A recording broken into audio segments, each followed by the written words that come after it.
Hello അസ്സലാമു അലൈക്കും. നമുക്കിന്നൊരു ചൂരമീൻ കറി ഉണ്ടാക്കി നോക്കിയാലോ. ഇതിന് വേണ്ടത് 3/4 കിലോ ചൂരമീൻ, 2 വലിയ തക്കാളി, 2 ചെറിയ ഉള്ളി, 3 പച്ചമുളക്, 1 കഷ്ണം ഇഞ്ചി, 10 അല്ലി വെളുത്തുള്ളി, 1 നെല്ലിക്ക വലുപ്പത്തിൽ പുളി, വലിയൊരു നെല്ലിക്കൻ്റെ വലുപ്പത്തിൽ, 3/4 ടേബിൾ സ്പൂൺ മുളക് പൊടി, 1 ടേബിൾ സ്പൂൺ മല്ലിപ്പൊടി, 2 ടീസ്പൂൺ കുരുമുളക് പൊടി, 1 ടീസ്പൂൺ മഞ്ഞൾപ്പൊടിയും എടുത്തു വെച്ച പുളിയും ആവശ്യത്തിന് ഉപ്പ് ഇട്ടിട്ട് മീൻ പെരക്കി വെക്കണം. 2 തക്കാളി മുറിച്ചിട്ട് മിക്സിയിലിട്ടിട്ട് ശരിക്കും അടിച്ചിട്ട് പേസ്റ്റാക്കി എടുക്കണം. അങ്ങനെ ഉള്ളി മുറിച്ച് തക്കാളി പേസ്റ്റാക്കി എടുത്ത് ഇനി കറി വെക്കാം. ഒരു പാത്രം തീമ വെച്ച് ഇനി അത് ചൂടാവുമ്പം 2 ടേബിൾ സ്പൂണ് എണ്ണ ഒഴിച്ച് കൊടുക്കുക. എണ്ണ ചൂടായി വന്നിട്ടുണ്ട്.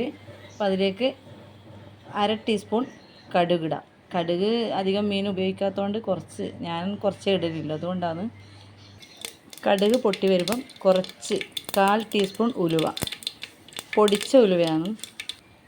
1/4 ടീസ്പൂൺ ഉലുവ പൊടിയിട്ട് വറുത്ത് പൊടിച്ച് വെച്ച ഉലുവപ്പൊടി. ഇനി ഉള്ളി ഇടാം.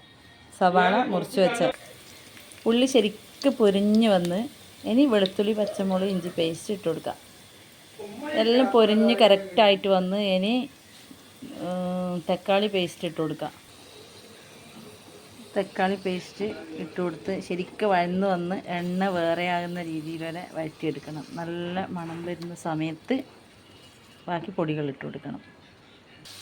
ശരിക്കും വഴന്ന് വന്ന് ഇനി ഇതിനകത്തേക്ക് മല്ലിപ്പൊടി ഇട്ട് കൊടുക്കുക. ആദ്യം മല്ലിപ്പൊടികളിൽ പച്ചമണമെല്ലാം മാറിക്കിട്ടി ഇനി കുരുമുളക് പൊടിയും മുളക് പൊടിയും ഇട്ട് കൊടുക്കുക.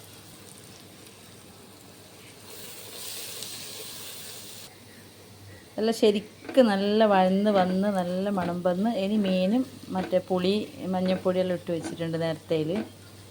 അപ്പോൾ ആ മീൻ ഇട്ട് കൊടുക്കാം. അപ്പോൾ ഒരു 1.5 ഗ്ലാസ് വെള്ളം, ഗ്രേവി അധികം വേണമെന്നുണ്ടെങ്കിൽ 1.5 ഗ്ലാസ് വെള്ളം, നമുക്ക് കുറച്ചധികം വേണം, അതുകൊണ്ട് ഞാൻ 1.5 ഗ്ലാസ് വെള്ളം ഒഴിക്കുന്നു. അപ്പോൾ 1.5 ഗ്ലാസ് വെള്ളം ഒഴിച്ച്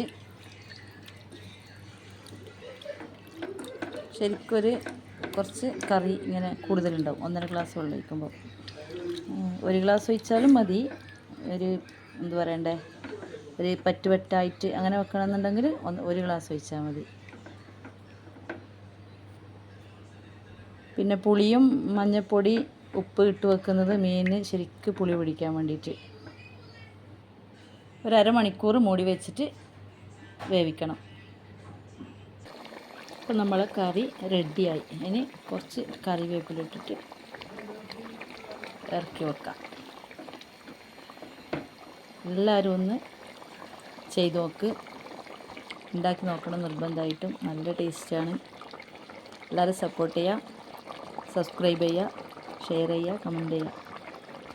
ഇൻഷാ അല്ലാഹ് ഇനിയും വീണ്ടും അടുത്ത വീഡിയോയിൽ കാണാം.